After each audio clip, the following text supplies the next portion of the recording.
Movie sneak channel பார்த்துட்டு இருக்க அனைத்து நண்பர்களுக்கும் வணக்கம். நாம இன்னைக்கு பார்க்க போற மூவி 2025ல ரிலீஸ் ஆன ஹிந்தி பயோகிராஃபிக்கல் மூவி கோஸ்டோ.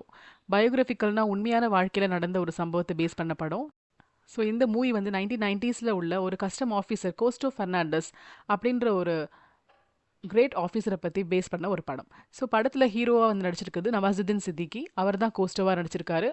கோஸ்டோ அவரோட ஒய்ஃப் மேரிசா கூட இருக்காங்க. அவங்களுக்கு 3 குழந்தைங்க இருக்காங்க. ஒரு பெண் குழந்தை, 2 ஆண் குழந்தைங்க இருக்குது. அதில் கடைசி குழந்தை 1 வயசு தான் ஆகுது. ஸோ இவங்க என்ன பண்ணுறாங்கன்னா, ஒரு நல்ல ஹெல்தி லைஃப் ஸ்டைலில் இருக்காங்க. கோஸ்டோ வந்து தன்னோட பாடியை ஃபிட்டாக வச்சுக்கிறதுக்காக ஜாகிங் அந்த மாதிரிலாம் பண்ணிட்டுருக்காரு. அவர் கஸ்டம்ஸில் ஒரு நல்ல ஆஃபீஸராக இருக்கார். அவருக்கு ஏதாவது ஸ்மக்லிங்லாம் நடக்குது அப்படின்னு துப்பு கொடுக்கறதுக்காக அங்கே ஒரு ஃபிஷர்மேன் இருக்கான். அவன் வந்து ரொம்ப ஒரு நம்பிக்கைக்குரிய இன்ஃபார்மர். ஸோ அவன் தான் வந்து கோஸ்டோக்கு எல்லா இன்ஃபர்மேஷனும் கொடுப்பாங்க. அண்ட் கோஸ்டோட சீனியர் ஆஃபீஸர் இருக்கார். அவர் ரொம்ப வந்து ஹெல்ப்ஃபுல் அண்ட் ஒரு பிரதர் மாதிரி இந்த ஃபேமிலிக்கு. ஸோ அவங்க சப்போர்ட்டோட இவர் வந்து நிறைய கேசஸ்லாம் பிடிச்சிருக்காரு. அடிக்கடி இவரோட ஃபோட்டோ வந்து பேப்பரில் வரும். அந்த அளவுக்கு இவர் ஆக்டிவாக இருப்பார். இவங்க வீடு வந்து கோவாவில் இருக்குது. ஸோ இவங்க பொண்ணுக்கு அவர் என்ன சொல்லுவாருன்னா, நீ இன்ஃபார்மராக இருக்கணும். இன்ஃபார்மராக இருக்கிறது எப்படின்னா வந்து ஒரு ஸ்பை மாதிரி எல்லாத்தையும் கவனிக்கணும். ஈவன் வீட்டில் கூட ஏதாவது டிஃப்ரெண்டாக இருந்தால் நீ எல்லாமே கவனித்து சொல்லணும் அப்படின்னு சொல்லியிருப்பாரு. ஸோ இந்த பொண்ணு எல்லாத்தையுமே ஆக்டிவாக பாப்பா. அது மட்டும் இல்லாமல் அவளுக்கு ஒரு நல்ல ஒரு இன்ஃபார்மிங் பண்ணுறதுக்காகவே வேணும்னே அவர் gift தரணும்னா கூட எங்கேயாவது ஒளிச்சு வைப்பார். அவளாக கண்டுபிடிக்கலாம் பார்ப்பாரு. ஸோ இவ ஏதாவது நல்லது பண்ணால் இவளுக்கு gift வந்து ஒளிச்சு தான் வைப்பார். அவள் அழகாக தேடி கண்டுபிடிச்சி எடுப்பா. ஸோ அந்த மாதிரி அந்த பொண்ணு கூட அவர் ரொம்ப க்ளோஸ். கோவாவில் ரொம்ப ஒரு பணக்காரர் இருக்கார். அவர் தான் வந்து நம்ம தமிழ் ஆக்டர் கிஷோர். இவர் அதில் வந்து டிமெல்லோன்ற பேரில் அங்கே இருக்காங்க. ஸோ இவர் வந்து ஒரு பெரிய பணக்காரர். இவர் எப்படி பணக்காரர் ஆகுறாரு, நிறைய பிஸ்னஸ் பண்ணுறாரு, ப்ளஸ் ஸ்மக்லிங்கும் பண்ணுறாரு. இப்போ வேறு எலெக்ஷனில் நிற்க போகிறாரு. அதனால இவர்கிட்ட நிறைய பணம் இருக்கனால பொலிட்டீஷியன்ஸ்லாம் இவர்கிட்ட கையை கட்டி தான் நிற்கிறாங்க. ஸோ இவரோட ஃபேமிலி ஒரு பெரிய ஃபேமிலி. நிறைய பிரதர்ஸ் சிஸ்டர்ஸ் அப்படியெல்லாம் இருக்காங்க. நிறைய ரெஸ்டாரண்ட்ஸ் ஓன் பண்ணுறாங்க. ஆனால் வந்து மறைமுகமாக அவங்க ஸ்மக்லிங்னால தான் பணக்காரங்களாக இருக்காங்க. கோஸ்டோ எப்போவுமே வந்து ஜாப்னு அதிலேயே ஃபுல்லாக மூழ்கி இருக்கனால அவங்க ஒய்ஃபுக்கு வந்து கொஞ்சம் கோவம் வரும். நீங்கள் ஃபேமிலிக்கு ஸ்பெண்ட் பண்ணல அப்படின்னு சொல்லிட்டு இருப்பாங்க. ஸோ 1990s நடக்கனால செல்ஃபோன் அந்த மாதிரிலாம் எதுவுமே கிடையாது.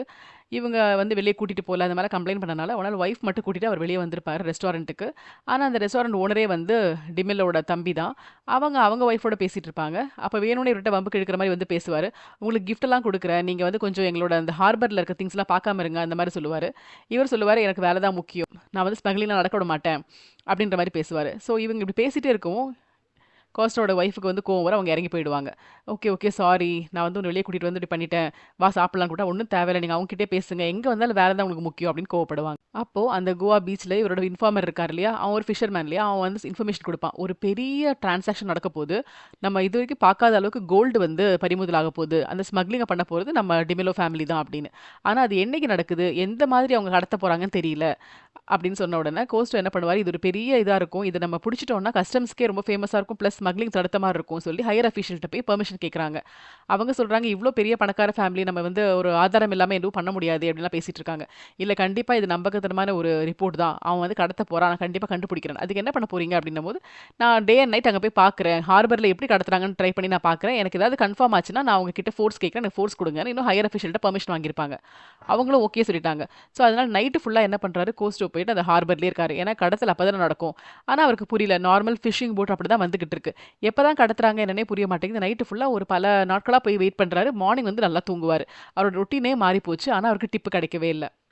எப்படி கடத்துறாங்க, என்னைக்கு இது பரிமாற்றம் பண்ண போகிறாங்க அப்படின்றதே புரியல நம்ம கோஸ்டோக்கு. அப்போ ஒரு நாள் வந்து ரொம்ப டயர்டில் காலைல தூங்கிட்டு இருக்காரு. அந்த நேரத்தில் வந்து அந்த இன்ஃபார்மர் ஓடி வரான், என்ன தூங்கிக்கிட்டு இருக்கீங்க, அங்கே வந்து டிரான்சாக்ஷன் இன்னைக்கு நடக்க போகுது, ஏன்னா வந்து சின்ன சின்ன போட்டில் தான் ஃபிஷ்ன்ற மாதிரி அவங்க இதை கொண்டு வந்திருக்காங்க, எப்படி பெருசாக வந்து அவங்க அதை கடத்த போகிறாங்க அப்படின்னா, இன்றைக்கி அந்த டிமெல்லோட தங்கச்சி கல்யாணம் இல்லையா, கல்யாணத்தில் எல்லாம் பிஸியாக இருப்பாங்க, அதுதான் பார்த்துட்டு இருப்பாங்க, நம்ம நினச்சிட்டு இருப்போம். ஆனால் பட்ட பகல்லையே அதை வந்து கடத்துறதுக்காக அவங்க தம்பி அனுப்பியிருக்கான்.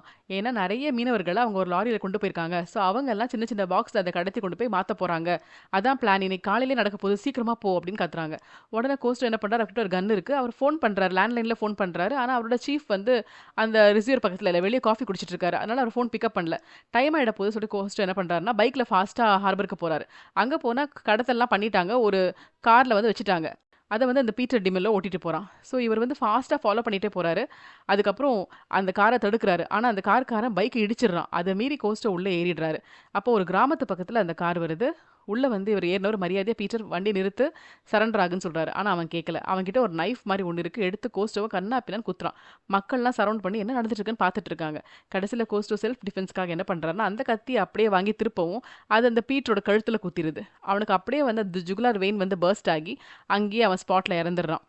மக்கள்லாம் ஒரு மாரி ஒரு கொலை நடந்துச்சுன்னு ஷாக்கா பார்க்குறாங்க. உடனே கோஸ்டோ இறங்குறாரு. "என்ட்ட ஃபோன் இருக்கா? சீக்கிரமா வந்து கஸ்டமுக்கு ஃபோன் பண்ணுங்க. இவன் ஒரு கடத்தல்காரன்" அப்படின்றாங்க. மக்கள் அப்படியே பார்க்குறாங்க. "நான் கொலைகாரன் கிடையாது. இங்க பாருங்க என்ன எப்படி குத்திருக்கான்னு." அப்படி சொல்லிட்டு உடனே அந்த காரோட சாவிய எடுத்து பின்னாடி இருக்க அந்த டிக்கி ஓப்பன் பண்ணி காட்டுறாங்க. உள்ள ஃபுல்லா கோல்டு இருக்கு. நெறைய கோல்டு பிஸ்கட்ஸ். "பார்த்தீங்களா எவ்ளோ கோல்டு இருக்குன்னு? இவன் கோல்டு கடத்திருக்கான். சீக்கிரம் கால் பண்ணுங்க" அப்படின்னு கத்துறாரு. ஸோ அதுக்குள்ள பார்த்தா மக்கள்லாம் அப்படியே நின்னுட்டு இருக்காங்க. கோஸ்டோ என்ன பண்றதுன்னா, ரொம்ப நேரம் அங்க நிக்க முடியாது. ஒரு கொலை பண்ண மாரி ஆயிடுச்சுன்னு சொல்லிட்டு அங்கருந்து எஸ்கேப் ஆறாரு. ஆனா வந்துட்டு போலீஸ்ல அதுக்கப்புறம் இன்ஃபர்மேஷன் கிடைச்சு வராங்க. பட் அந்த டிக்கில வந்து எதுவுமே இல்ல. ஒரு கோல்டு பிஸ்கட் கூட இல்ல. ஸோ அந்த டிமெல்லோட ஆளுங்க அத எடுத்துட்டு போயிருக்காங்க போல. அது வந்து மக்களுக்கும் நாங்க பார்க்கலன்னு சொல்றாங்க. ஸோ இப்போ அந்த பாடிய மட்டும் கைப்பற்றி வீட்டுக்கு அனுப்புறாங்க. அங்க வந்து அவங்களோட ஒய்ஃப் ஒரே அழுக அண்ட் டிமெல்லோவுக்கு வந்து ரொம்ப கோவம் வருது. அவர் ஒரு பெரிய பவர்ஃபுல் ஆளு. அந்த கல்யாணம் வேற நடந்துட்டு இருக்கும்போது இது நடக்குது. ரொம்ப வந்து இந்த ஃபேமிலியே சோகத்துக்கு போயிடுறாங்க. அண்ட் இத பண்ணது யாரு? அவங்கள பிடிச்சே தீரணும்னு பார்க்குறாங்க. பட் கோஸ்டோக்கு தெரியும். சரண்டர் ஆனா பெரிய ப்ராப்ளம். அவர் அங்க சரண்டர் ஆகல. நம்மள கொன்னுடுவாங்கன்னு தெரியும். அதனால ஃபாஸ்ட்டா ஓடுறாரு. காட்டுக்குள்ள ஓடுறாரு. இவர எப்படியாவது புடிக்கணும்னு சொல்லி போலீஸ் வராங்க. ஆனா அவர் ஒரு காட்டுக்குள்ள ஓடி, தண்ணிக்குள்ள போய் வெயிட் பண்ணி, ஒரு 12 ஹார்ஸ் தண்ணியிலேயே ஒளிஞ்சிருக்காரு. அவர் உடம்புல 24 கட்டு இருக்கு. பட் அதுலேருந்து ஒளிஞ்சிருந்து, அவரோட ஃப்ரெண்ட் ஒரு ஸ்டேஷன்ல வந்து இன்ஸ்பெக்டரா இருக்காரு. அங்க போனா தான் சேஃப்ன்னு அங்க போறாங்க. அங்க போனோனே அவர கூட்டிட்டு போய் அவங்க ஹாஸ்பிட்டல் கொண்டு போறாங்க. ஆனா ஹாஸ்பிட்டல்ல டிமெலோட ஆளுங்க வந்து டாக்டர்ஸ் மாரி உள்ள வந்து கோஸ்டோவ கொலை பண்ண பார்க்குறாங்க. இவர் அங்கேயும் ஃபைட் பண்றாரு. இவர் வந்து ஒரு நல்ல அத்லெட் பிளஸ் கராத்தே சாம்பியன். அதனால அடிச்சிடுறாரு. திரும்பவும் அவர காப்பாத்தி கொண்டு போறாங்க. பட் பேப்பர்லலாம் பப்ளிஷ் ஆகுது. இவர் கொலை பண்ணாரு அப்படின்ற மாரி பப்ளிஷ் ஆகுது. கோஸ்டோட ஹையர் அஃபிஷியல் என்ன பண்றாருன்னா, உங்களுக்கு வந்து ரொம்ப ஆபத்து. உங்க ஒய்ஃப்க்கு, குழந்தைங்களுக்குலாம் ரொம்ப ஆபத்து. நீங்க இருக்க பழைய வீட்ல. ஸோ நீங்க வந்து கஸ்டம்ஸ் குவார்ட்டர்ஸ்க்கு வந்துருங்க. அங்க வந்து உங்களுக்கு போலீஸ் புரொடெக்ஷனும் கேட்டிருக்கேன் அப்படி சொன்னனால, இவங்க வீட மாத்திட்டு இங்க வராங்க. இப்ப இவங்க ஒய்ஃப்க்கு ரொம்ப கோவம் வருது. நீங்க ஒரு நார்மல் கஸ்டம்ஸ் ஆஃபீஸரா ஒழுங்கா வேலை பண்ணா பரவால்ல. தனியா போய் புடிக்கிறேன்னு சொல்லி, இப்ப எவ்வளோ பெரிய ரிஸ்க்ல மாட்டிருக்கீங்க. இதெல்லாம் தேவையா? சொந்த வீட்ட விட்டுட்டு நம்ம இப்படி வாடகை வீட்ல இருக்கோம். யாருமே நம்ம குழந்தைங்கிட்ட பேச மாட்டேங்கிறாங்க. எப்பவுமே வெளிய போனா ஒரு போலீஸ் நம்ம கூட அக்கம்பெனி பண்றாங்க. இதெல்லாம் என்ன வாழ்க்கைன்னு அவங்களுக்கு கோவம் வருது. இவர் சொல்றாரு, "நானும் தான் எல்லாம் ட்ரை பண்றேன். எனக்கு சப்போர்ட் பண்ணாம நீ இப்படி பண்றியே. நான் வந்து யாரையும் கொலை பண்ணணும்னு நினைக்கல. நான் மர்டரா? நான் என்ன தற்காப்புக்காக தான் பண்ணேன்னு தெரியாதா உனக்கு? இந்த சிச்சுவேஷன்ல நீ தான் ஹெல்ப் பண்ணணும்" அப்படின்னு சொல்றாரு. "நான் பண்ணிட்டு தான் இருக்கேன். ஆனா எனக்கு கஷ்டமா இருக்கு. குழந்தைங்களுக்கு ஸ்கூல் தேடணும் அண்ட் தனியா இருக்கணும்" அப்படின்னு அவங்களுக்குள்ள ஒரு டென்ஷன் வந்து ஜாஸ்தியாகுது. அங்க எலெக்ஷன் டைம் வருது. அதனால வந்து மத்த ஒரு எலெக்ஷன் பீப்பிள்லாம் சொல்றாங்க நம்ம டிமிலோ கிட்ட, "நீங்க சும்மா இந்த கோஸ்டோ பத்தி பிடிக்கிறத விட்டுருங்க. இப்ப எலெக்ஷனுக்கு மட்டும் கான்சன்ட்ரேட் பண்ணுங்க. பிகாஸ் நீங்க அதுல தான் மெயினா கான்சன்ட்ரேட் பண்ணணும். பீப்பிள் தான் முக்கியம்னு." அப்ப டிமிலோ சொல்றாரு, "பீப்பிள் வந்து எனக்காக தான் உங்க கட்சிக்கே ஓட்டு போடுறாங்க. சும்மா வந்து நார்மலா உங்க கட்சி புடிச்சலாம் போடல. என்னோட தம்பிய வந்து கை வச்சா அவங்க என்ன ஆவாங்கன்னு பீப்பிளுக்கு தெரியணும். அந்த பயம் எப்பவுமே இருக்கணும். இந்த கேஸ் கோவா போலீஸ் கிட்ட இருக்கக்கூடாது. சிபிஐ கிட்ட போணும்" அப்படின்றாரு. இவரோட இன்ஃப்ளூயன்ஸ்னால சிபிஐ கிட்ட போகுது. இவர் வந்து எலெக்ஷன்ல ஜெயிச்சிடுறாரு. ஒரு ஹை பொலிட்டிஷியனா மாறிடுறாரு. சிபிஐ ஆஃபீசர் ஒருத்தர் வந்திருக்காரு. அவர் சுத்தமா அவர்கிட்ட வேல போயிட்டாரு. அதனால அவர் கொஞ்சம் கூட வந்து கோஸ்டோக்கு சப்போர்ட்டா இல்ல. அண்ட் கோஸ்டோக்கு வந்து அரெஸ்ட் பண்ண ஒரு போலீஸ் ஆஃபீசர கூப்பிட்டு ஃபுல்லா கம்ப்ளைண்ட்லாம் சொல்லுங்க. என்னென்ன நடந்துச்சுன்னு கேட்கிறாரு. அவர் சொல்லும்போதெல்லாம் இவர் கண்டுக்கவே மாட்டேங்கிறாரு. லோயர் அஃபிஷியல் கிட்ட வந்து எனக்கு சப்பாத்தி கொண்டு வா, நான் கொண்டு வான்னு பேசிட்டு இருக்காரு. இவர் சொல்ற விஷயத்த கேட்க மாட்டேங்கிறாரு. கோஸ்டோ வெளிய உட்கார வச்சிருக்காரு. அண்ட் நீங்க வந்து எப்படி சொல்லுவீங்க? அந்த அவர் மேல 24 கட்டு பட்டுச்சுன்னு. அப்படி பட்டா கூட 12 மணி நேரம் தண்ணீல இருந்திருக்காரே. அப்ப ப்ளீடிங் நெறைய ஆயி செத்துல போயிருக்கணும். எப்படி உயிரோட இருக்காரு? அவர் கராத்தே சாம்பியன். அவருக்கு நல்லா தெரியும். எங்க குத்துனா சாவாங்கன்னு. கரெக்ட்டா பாயிண்ட் பண்ணி ஜுகுலார் வெயின்ல குத்திருக்காரு. ஸோ அவர் நல்லவர் மாரி சொல்றீங்க. செல்ஃப் புரொடெக்ஷன் ஒண்ணும் கிடையாது. அவர் சப்போர்ட் பண்ண உங்க மேல நான் கேஸ் போடுவேன். அப்படி சொல்லிட்டு அந்த ஆஃபீஸ்ல அனுப்பிடுறாரு. அண்ட் மத்தவங்க கிட்ட சொல்றாங்க, "டெய்லி இவன வர சொல்லுங்க. காலைல 10 மணிலேருந்து 5 மணிக்கு இங்கேயே உட்கார வச்சு அனுப்புங்கன்னு." கோஸ்டோ டெய்லி வராரு. உட்காந்துட்டு உட்காந்துட்டு போறாரு. இவர் கண்டுக்கிறதே இல்ல. இவர் நல்லா சாப்பிட்டுட்டு சந்தோஷமா இருக்காரு. அப்புறம் லாஸ்ட் டே பார்க்குறாரு. "டெய்லி இங்க உட்காந்தா உனக்கு கோவமா இருக்கு போல" அப்படின்னு கேட்குறாரு. அப்போ கோஸ்டோ சொல்றாரு, "நீங்க வந்து எங்க வேணா உட்கார வைங்க. எனக்கு எந்த பிரச்சனையும் கிடையாதுன்னு" நக்கலா சொல்றாரு. "லை டிடெக்டர் டெஸ்ட் பண்ணணும்னா உன்ன டெல்லி கூட்டு போணும். அது பண்ணலாமான்னு கேட்குறாங்க. "நீ டெல்லிக்கு இல்ல, எங்க வேணா போ. நான் பார்த்துக்கிறேன்" அப்படின்னு திமிராவே நம்ம கோஸ்டோ சொல்றாரு. கோர்ட்ல வந்து கேஸ் வரப்போகுது. ஸோ வந்து ஐ விட்னஸ் யாருன்னு பார்த்தா, பீப்பிள்லாம் அங்க இருந்தாங்க இல்லையா? அவங்கலாம் அந்த கொலை நடக்கும்போதும் பார்த்தாங்க. அந்த பாக்ஸ்ல கோல்டு இருந்ததும் பார்த்தாங்க.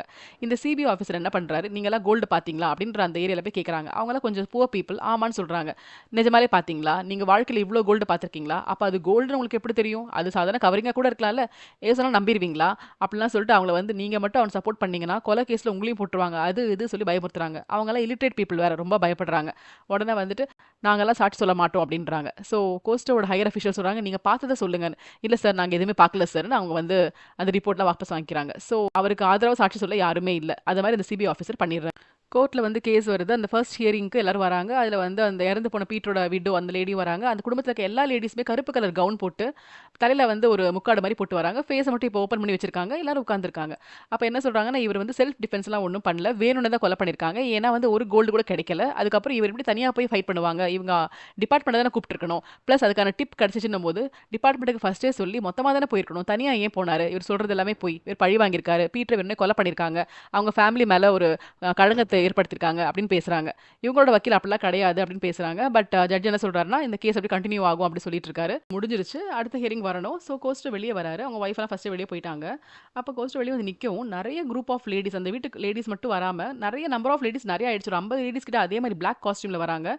அண்ட் அந்த டிமெலோ என்ன பண்றாரு, எல்லார்கிட்டயும் சொல்றாரு, நீங்க வந்து அந்த துணி எடுத்து ஃபேஸை மறைச்சிக்கோங்கன்னு ஆக்ஷன் பண்றாரு. எல்லாரும் ஃபேஸை மறைச்சிக்கிறாங்க. ஸோ யார் உள்ள இருக்காருன்னே தெரியல. அந்த குடும்ப பொம்பளைங்க மட்டும் இல்லாம நிறைய பொம்பளைங்க வந்து நிக்கிறாங்க. எல்லாரும் சேர்ந்து கோஸ்டோவை பலார்னு கன்னத்துல அடிச்சு கண்ணா பின்ன அடிக்கிறாங்க. அவங்க ஒய்ஃபுக்கு என்ன பண்ண தெரியல. குழந்தைங்க ஷாக் ஆயிடுறாங்க. கோர்ட் வளாகத்திலே நடக்குது. ஆனா நல்லா அடி வாங்கி கடைசியில கீழே விழுந்துறாரு. அவரை போட்டு எட்டி எட்டி மிதிக்கிறாங்க. அப்புறம் தான் போலீஸ்லாம் வந்து காப்பாத்துறாங்க. இதுல அடி வாங்கினதுல அவரோட வாயெல்லாம் உடைஞ்சு பல்லு போய் ரத்தம்லாம் வருது. அந்த குழந்தை அதை பார்த்து ஷாக் ஆயிடுச்சு. அப்பா ஒரு ஹீரோ மாதிரி பார்த்த குழந்தைக்கு ரொம்ப கஷ்டமா இருக்கு, ஒய்ஃபுக்கு கஷ்டமா இருக்கு. அப்பதான் அவர் வந்து போலீஸ் கிட்ட சொல்றாரு, இது வந்து லேடீஸ் மட்டும் என்ன அடிக்கல. அவங்க அடிக்கும்போது எனக்கு தெரிஞ்சது. லேடீஸ் மாதிரி ட்ரெஸ் போட்டு சில ஜென்ஸும் மிக்ஸ் ஆயிருந்தாங்க. என்ன வேணும்னு தாக்கியிருக்காங்க அப்படின்னு சொல்றாங்க. அப்போ வந்து நம்ம டிமெலோ கிட்ட இன்னொரு ஹையரா ஒரு ஸ்மக்லிங்ல ஒருத்தர் இருக்காரு. அவர் பேசிட்டு இருக்காரு. நான் வந்து எல்லா ஸ்மக்லிங்கும் உன்கிட்ட ஏன் கொடுத்தேன்? இன்னும் நிறைய ஸ்மக்லர்ஸ் எனக்கு தெரியும். உன்கிட்ட ஏன் கொடுத்தேன் அப்படின்னா, நீ வந்து ஒரு ஃபேமிலி மேன். உனக்கு ஃபேமிலி பத்தியும் தெரியும், எல்லாம் தெரியும் தான் நான் உனக்கு கொடுத்துருக்கேன். ஆனா வந்து இப்போ உன் ஃபேமிலி மட்டும் நீ கான்சன்ட்ரேட் பண்ணக்கூடாது. ஸ்மக்லிங்ல கான்சன்ட்ரேட் பண்ணு. இந்த கோஸ்டோவை பத்தி விட்டுரு அப்படின்றாரு. அப்ப இவன் சொல்றான், இல்ல எனக்கு வந்து என் தம்பியோட ஆத்மா சாந்தி அடையாது. கோஸ்டோ இறந்தா தான் நடக்கும். அதனால இந்த கேஸை நான் விட மாட்டேன் அப்படின்னு சொல்றாரு. அதே சமயத்துல கோஸ்டோவோட 2 பசங்களும் ஸ்போர்ட்ஸ் ஈவென்ட் இருக்கு. அவங்க ஸ்கூல்ல அதை கலந்துக்கிறாங்க. அங்க வந்து கோஸ்டோ நின்னுட்டு இருக்காரு. அவர் கன்னோட இருக்காரு. ஏன்னா எப்பவுமே அவருக்கு ஆபத்து இருக்கு. அப்போ டிமெலோட ஆளுங்க அவங்க கன்னோட அந்த ஸ்கூலுக்கு வராங்க. ஸோ பிரின்சிபல் என்ன சொல்றாங்கன்னா, உங்களால ஒரே பிரச்சனையா இருக்கு. நீங்க தேவையில்லாம இங்க வராதீங்க அப்படின்றாங்க. என் குழந்தைங்க இங்க படிக்குது, நான் வந்திருக்கேன். அவங்க ஏன் வந்தாங்க கன்னோட? நீங்க அவங்கள தானே போலீஸ்ல கம்ப்ளைண்ட் பண்ணணும். இது என்ன நடக்குது இங்க அப்படின்னு கோவமா கேட்டுட்டு போறாங்க. அவங்க ஒய்ஃபுக்கும் சண்டை வருது. நீங்க வரனால நம்ம ஸ்கூல்ல கூட வந்து எல்லாரும் நம்மளை பார்த்து பயப்படுறாங்க அப்படி சொல்லி ஹஸ்பண்ட் அண்ட் ஒய்ஃபுக்கு ஒரு இஷ்யூ ஏற்படுது. இதனால கோஸ்டோ வீட்டுக்கு போகும்போது அவங்க ஒய்ஃப் வேணும்னே பஸ் ஸ்டாண்ட்ல உட்காந்துக்கிறாங்க. பைக்ல நான் வரமாட்டேன் சொல்றாங்க. ஒய்ஃபும் 2 குழந்தைங்களும் உட்காந்துருக்காங்க. அப்ப ஹஸ்பண்ட் கேட்குறாரு, யாராவது வரீங்களா? பையன் உடனே நான் வரேன் பாரு ஏறி போயிடுறாங்க. ஸோ அவங்க ஒய்ஃபும் பொண்ணு மட்டும் அங்கே உட்காந்துட்டு இருக்காங்க. அப்போ நைட்டே ஆயிடுது, அங்கே பஸ் வரல. ஏன்னா அப்பவே சொல்லியிருப்பாருங்க அடிக்கடி பஸ் வராதுன்னு. வேணும்னே அவங்க உட்காந்துருப்பாங்க. நைட்டு ரொம்ப லேட் ஆயிடுது. பொண்ணு சொல்றா, எனக்கு பசிக்குதுமா அப்படி இரு கடைக்கு போய் ஏதாவது வாங்கிட்டு வரேன்னு சொல்லிட்டு ஒய்ஃப் அவங்க பொண்ணை விட்டு அப்படியே போறாங்க. போனா அங்கே யாரோ வந்து அவங்கள ஏதோ பிடிச்சி ஏதோ இழுக்கிறாங்க. அவங்க கத்துறாங்க விடு விடுன்னு. அப்போ பொண்ணு பயந்து ஓடி போறா. பார்த்தா அதுக்குள்ள அந்த 3 பேரும் போயிட்டாங்க. அவங்க அம்மா கிட்ட லெட்டர் கொடுத்துட்டு போயிருக்காங்க. ஸோ இவங்க என்ன பண்ணாங்க, லெட்டர் எடுத்து ஹேண்ட்பேக்ல வச்சுட்டு காய்கறிலாம் கீழே கொட்டிடுச்சு. அதையும் எடுத்துட்டு வீட்டுக்கு போய் சேர்றாங்க. ஆனா அந்த லெட்டர் அவங்க ஹஸ்பண்ட் கொடுக்கவே இல்லை. இந்த பொண்ணு தான் எப்பவுமே அப்பா கிட்ட வந்து எல்லாமே ஹெல்ப் பண்ணுவாள்ல. அவ நைஸா அந்த ஹேண்ட்பேக்ல இருந்து படிச்சு பார்க்குறா. அதுல என்ன போட்டிருக்குன்னா, எப்போ வந்து உங்க ஹஸ்பண்ட் என்னோட வீட்டில் வந்து என் ஹஸ்பண்டை கொலை பண்ணிட்டாங்களோ, உங்க ஹஸ்பண்ட் உயிரோட நாங்கள் விட மாட்டோம். அண்ட் வர 16ஆம் தேதி கண்டிப்பா அவரை கொன்றுவோம் அப்படின்ற மாதிரி ஒரு லெட்டர் எழுதியிருக்கு. ஸோ அந்த டிமெலோ ஃபேமிலியிலேருந்து அனுப்பியிருக்காங்கன்னு தெரியுது. இதை வந்து என்ன பண்றாங்க, அந்த அம்மா ஹஸ்பண்ட்டை சொல்லவே இல்லை. நேரா வந்துட்டு அந்த சிபிஐ ஆஃபீஸர்கிட்ட சொல்றாங்க. அவங்க நல்லவங்க நினைச்சு சொல்லிட்டு இருக்காங்க. ஆனா சிபிஐ ஆஃபீஸர் எவ்வளோ கெட்டவர்னு அந்த லேடிக்கு தெரியல. அவர் என்ன பண்றாரு, படிச்சுட்டு சொல்றாங்க, நான் கண்டிப்பா ஹெல்ப் பண்றேன். அசிஸ்டன்ட் போலீஸை கூப்பிட்டு சொல்றாங்க, வீட்டில் இருக்க எல்லாரோடையும் வந்து ஒரு லெட்டர் எழுதி தர சொல்லுங்க எம்டி பேப்பர்ல. எதுக்கு சார் இது கேட்குறீங்க அப்படின்னா, உங்க ஹேண்ட் ரைட்டிங் இந்த லெட்டரோட மேட்சாக தான் பார்க்க போறேன். ஏன் அப்படி பார்க்குறீங்க? இல்லை சம்டைம்ஸ் அட்டென்ஷனுக்காக வீட்டில் இருக்க நீங்களே கூட லெட்டர் எழுதிருக்கலாம் அப்படின்னு நக்கலா சொல்றாரு. அப்பதான் கோஸ்டோட ஒய்ஃபுக்கு புரியுது இவர் எவரோ கெட்டவர்னு. அப்புறம் அவங்க வீட்டில் இருக்க ரூம்ஸ்லாம் செக் பண்றாங்க. செக் பண்ணும்போது பீரோல வந்து நிறைய ட்ரெஸ்லாம் இருக்கு. அதை பார்க்கும்போது அந்த லேடியோட இன்னர் வேர் இருக்கு. அதை பார்த்து சொல்றாரு, இது ரொம்ப ஃபேன்சியா இருக்கே, ஒரு கஸ்டம் ஆஃபீஸர் இப்படி கிராண்டா ஃபேன்சியா யூஸ் பண்ண மாட்டாங்களே. உங்களுக்கு உங்க ஹஸ்பண்ட் இல்லாம வேற ஒரு தொடர்பு இருக்கா? அவர் கிஃப்ட் பண்ணா நான் ஒன்றும் தப்பா நினைச்சுக்க மாட்டேன். யார் அவருன்னு சொல்லுங்கன்னு கேட்குறாரு. அப்போ இவங்களுக்கு ரொம்ப அசிங்கமா இருக்கு. நீங்க வந்து டிமெலோ கிட்ட காசு வாங்குறீங்கன்னா இவ்வளோ கீழ்த்தரமா போவீங்களா அப்படின்னு திட்டுறாங்க. அவரும் கோமா பேசிட்டு அந்த லெட்டர் கொடுத்துட்டு போறாரு. இது நடந்ததுக்கு அப்புறம் தான் அந்த ஒய்ஃப் வந்து கோஸ்டோ கிட்ட சொல்றாங்க, அந்த லெட்டரை காமிக்கிறாங்க. அவருக்கு செம கோவம் வருது. உனக்கு எப்போ கொடுத்தாங்க, யார் கொடுத்தாங்க, ஏன் சொல்லலை அப்படின்னு. ஏன் சொல்லணும், சொன்னா நீங்க போய் அவங்களை கொலை பண்றதுக்கா அப்படின்ட்டு. நான் என்ன கொலகாரனா அப்படின்னா, பின்ன என்ன பண்ணி வச்சிருக்கீங்க, செல்ஃப் டிஃபென்ஸ்னு கொண்டு இருக்கீங்களே, அப்ப நீயே என்ன கொலகாரன்னு சொல்றேன்னு கோவம் வருது. நான் கொலகாரன்லாம் சொல்லலை. நம்ம சொந்த வீட்டை விட்டு ஏதோ ஒரு இடத்துல உட்காந்துக்கிட்டு இருக்கோம். குழந்தைங்களுக்கு விளையாட கூட ஃப்ரெண்ட்ஸ் கிடையாது. எனக்கு சுத்தமா பிடிக்கவே இல்லை இது. எனக்கு வந்து இது ஸ்டாப் ஆகணும், அதான் என்னோட ஆசைன்னு. கோஸ்டோ சொல்றாரு, எனக்கு மட்டும் கண்டினியூ ஆகணும்னு ஆசையா, ஸ்டாப் தான் ஆகணும். அதுக்கு ஒரு முடிவுக்கு வரணும்னு அவங்க கத்துறாங்க. சரி முடிவுக்கு வரணும், முடிவெடு, என்னதான் பண்ணி தொலைக்க போறேன்னு கோவமா கேட்குறாரு. உடனே அவங்களுக்கு என்ன பண்ணணும் தெரியல. அடுத்த நாள் 2 பேரும் தனியாக டீ போட்டுக்கிறாங்க, தனியாக சமைச்சுக்கிறாங்க. 2 பேரும் பேசிக்கிறதே இல்லை ஒருத்தர் கிட்ட ஒருத்தர். திரும்ப அந்த கேஸ் வந்து ஹியரிங்க்கு வருது. அண்ட் அந்த டிமெலோ வந்து நக்கலா வந்து கோஸ்டோ கிட்ட பேசுறாரு. கோஸ்ட் வந்து நான் பயப்படவே இல்லை, தீர்ப்பு என்ன வந்தாலும் பரவாயில்ல அப்படின்னு சொல்லி போறாரு. அந்த ஜட்ஜ் என்ன சொல்றாருன்னா, என்னதான் வந்து இவங்க இப்படிலாம் சொன்னாலுமே கோஸ்டோக்கு ஃபர்ஸ்டே டிப் கிடைச்சிருக்கும் போது அவர் ஏன் வந்து கஸ்டம் ஆஃபீஸர் கூட்டு போல, தனியா ஏன் போனாரு, அவர் பர்டிகுலர் ஏரியாவில் போய் ஏன் சரண்டர் ஆகல. ஸோ இதெல்லாமே ஒரு கன்ஃபியூஷனா இருக்கு. அதனால நான் வந்து இவர் சப்போர்ட் பண்ண மாட்டேன். இந்த கேஸ் வந்து ஹியரிங் போட்டும், இந்த கோர்ட்ல ப்ரொசீடிங்ஸ் நடக்கட்டும், மர்டர் கேஸ்னே இது கண்டினியூ ஆகட்டும், விசாரிங்க அப்படின்னு ஆர்டர் கொடுத்துறாரு. ஸோ அவரை விடலை. இன்னும் அந்த கேஸ் ப்ரொசீட் ஆக போகுதுன்னு தெரியுது. டிமெலோக்கு ஒரே ஹாப்பியாக இருக்குது, நம்ம ஹீரோக்கும் ரொம்ப சேடாக இருக்குது.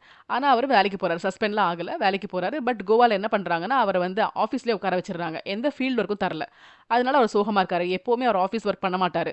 வெளியிலேயே இருப்பாரு. ஸோ அவர் ரொம்ப டல்லா இருக்காரு. அப்ப அவரோட சீனியர் சொல்றாரு, "நீ ரொம்ப டல்லா இருக்க. உன்னோட திறமைக்கு நீ ஆஃபீஸ் ஒர்க் பண்ணக்கூடாது. நான் என்ன சொல்றேன், நீயும் ஃபேமிலியும் ட்ரான்ஸ்ஃபர் வாங்கிட்டு மும்பை போயிருங்க. அங்க ஒரு பொசிஷன் காலியா இருக்கு. ஸோ அங்க போனீங்கன்னா குழந்தைங்களுக்கு படிப்பு எல்லாமே நல்லா வரப்போகுது. நீங்க இந்த கெட்டவங்களோட பார்வையில இருக்க மாட்டீங்க. கொஞ்சம் ரிலீஃபா இருக்கலாம். கொஞ்ச நாளைக்கு எல்லாம் மறந்துருக்கலாம். கேஸ் பாட்டுக்கு நடக்கட்டும்" அப்படின்றாரு. நம்ம ஹீரோக்கு இஷ்டம் இல்ல. ஆனா கடைசில என்ன பண்றாருன்னா, அதான் கரெக்ட்ன்னு தோணுது. வைஃப் கிட்ட பேசி பார்க்குறாங்க. ஆனா அவங்க சொல்றாங்க, "என்னோட அப்பா, அம்மா, கசின், அண்ணன், தம்பி எல்லாமே கோவால இருக்காங்க.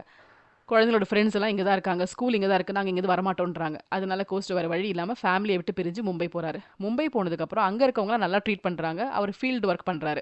ஸோ அவருக்கு புடிச்ச மாரி ஜாலியா போறாரு. ஸ்மக்லிங்கோ இல்ல எந்த இது வந்தாலும் பிடிக்கிறாரு. அவரோட வாழ்க்கை நல்லா இருக்கு. ஆனா ஃபேமிலி லைஃப் பாதிக்கப்பட்டுருச்சு. குழந்தைங்கள எப்பவாவது மீட் பண்ண முடியுது. அவங்கலாம் வளர்ந்துட்டே இருக்காங்க. இந்த கேஸ் ரொம்ப டிராக் ஆகி நடந்துகிட்டே இருக்கு. இது கீழ்கோர்ட்ல வந்து அவரு தண்டனை குடுக்கணும் அப்படின்ற மாரி தான் வருது. அவங்க அப்பீல் பண்ணி ஹைகோர்ட்டுக்கு போறாங்க. ஹைகோர்ட்லயும் வந்து அவங்களுக்கு அகைன்ஸ்டா தான் வருது. அதனால கோஸ்ட்டோ இப்ப வந்து சுப்ரீம் கோர்ட்ல அப்ளை பண்ணியிருக்காரு. இப்ப மொத்தம் 7 வருஷம் ஆயிடுச்சு. அவரோட வாழ்க்கையே பாதிச்சு ஃபேமிலியோட இல்லாம தூரமா போயிருக்காரு. சந்தோஷமான வாழ்க்கைன்றது இல்ல. அப்பப்ப பசங்கள யோசிக்கிறாரு. மீட் பண்ணாலுமே அந்த பசங்களும் பெருசா வளர்ந்துட்டாங்க. அந்த பசங்களோட சின்ன வயசுல அவங்க கூட இருக்க முடியாத ஒரு கஷ்டம் அவருக்கு ஏற்படுது. ஸோ இப்படி கேஸ் போயிட்டு இருக்கும்போது என்ன ஆகுதுன்னா, சுப்ரீம் கோர்ட்ல அந்த டிமெலோ வந்து இன்னும் ஒரு ஃபேமஸான வக்கீல வச்சிருக்காரு. அண்ட் அவர் என்ன சொல்றாருன்னா, எனக்கு இப்ப என்ன வேணும்னா, அவருக்கு இன்ஃபார்ம் பண்ணான்ல ஒருத்தன், எங்க ஸ்மக்லிங் பண்றோம் அப்படின்ட்டு, அது யாரு? அந்த இன்ஃபார்மர் இன்னுமே கோவால தான் இருக்கான். அவனோட பேர் வந்து வரணும். அப்போ டிமெல்லோ கேட்ட மாரி யார் அந்த ஆளு அப்படின்னு கண்டுபிடிச்சு பேர தெரிஞ்சுக்கிறாங்க. அத வந்து அந்த வக்கீல் வச்சிருக்காரு. கோஸ்ட்டோட வக்கீல் என்ன சொல்றாருன்னா, ரொம்ப ஈஸி சார். ஜட்ஜ் கேட்கும்போது எனக்கு அந்த லெவல்ல இப்போ ஓப்பன் பண்ணலாம். அது யாருன்னு ரிவீல் பண்ணிக்கோங்கன்னு சொல்லுங்க. அதுல இருக்க பேர் வந்து அந்த இன்ஃபார்மர்னு வெளிய தெரியட்டும். இவன் தான் எனக்கு இன்ஃபார்ம் பண்ணான் அப்படின்னு சொல்லுங்க. உங்களுக்கு வந்து ஒண்ணும் பிரச்சனை இருக்காது. ஏன்னா கோல்டு கடத்துனது உண்மைதான். உண்மையான இன்ஃபர்மேஷன் உங்களுக்கு வந்திருக்கு. நீங்க தெரிஞ்சு தான் பண்ணியிருக்கீங்க. ஏன்னா இன்ஃபார்மர் ரியலா தான் இருக்கான்னு தெரியும். ஸோ உங்கள மன்னிச்சு விட்டுருவாங்க. இது வந்து ஃபேக் கிடையாது. நீங்க வந்து இன்ஃபர்மேஷன் கிடைச்சதுன்னு சொன்னது இவங்க நம்பாம இருக்காங்கல்ல. இப்ப நம்பி தான் ஆகணும். அதனால நீங்க புரொடெக்ட் ஆயிடுவீங்க அப்படின்னு. அப்ப கோஸ்டர் சொல்றாரு, நான் புரொடெக்ட் ஆயிடுவேன். ஆனா இன்ஃபார்மர் என்ன ஆவான்? அவன வந்து அந்த ஆப்போசிட் பார்ட்டி கொன்னுடும் இல்லையா? இவன் தான் இன்ஃபார்மர், இந்த பேர் கரெக்ட்ன்னு நான் சொன்னேன்னா, அவன் மாட்டிப்பான்ல. அவனோட ஃபேமிலி போயிரும்ல.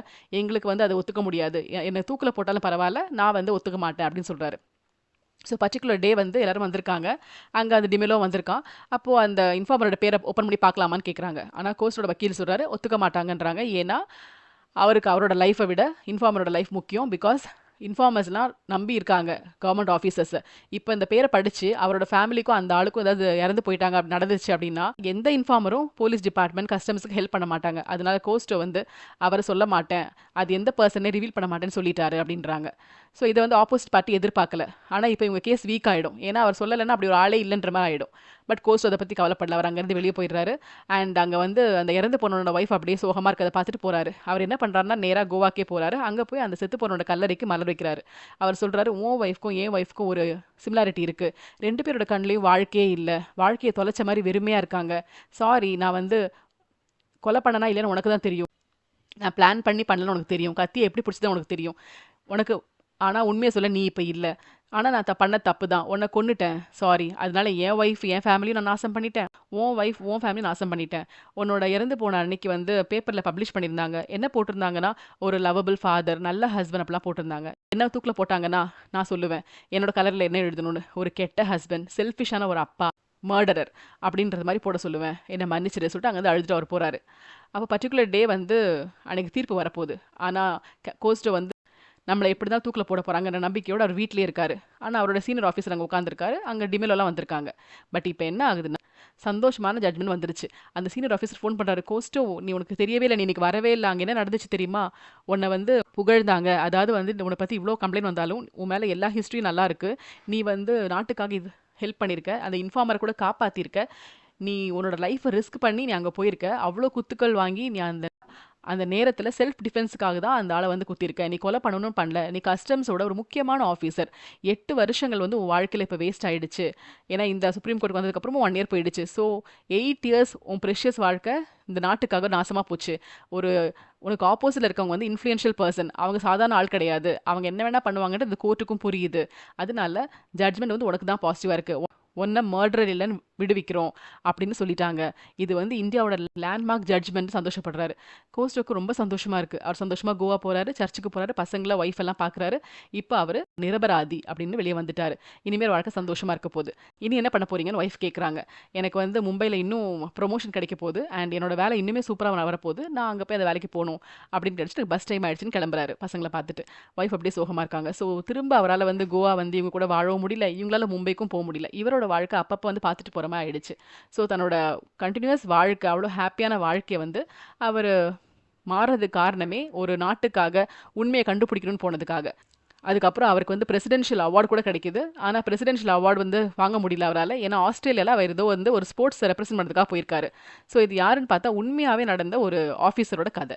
அதனால படம் முடியும் போது இந்த ஆஃபீஸரோட ஃபோட்டோஸ்லாம் போட்டிருக்காங்க. அவர் வாழ்க்கை இப்படி தான் ஆச்சு. ஃபேமிலி விட்டு பிரிகிற மாதிரி ஆச்சு. ஆனால் அவர் வந்து கடைசி வரைக்கும் கஸ்டம்ஸில் ஒரு சூப்பர்பான ஃபேமஸ் ஆஃபீஸராக இருந்தார். அவர் உயரிய விருது வாங்கினார்.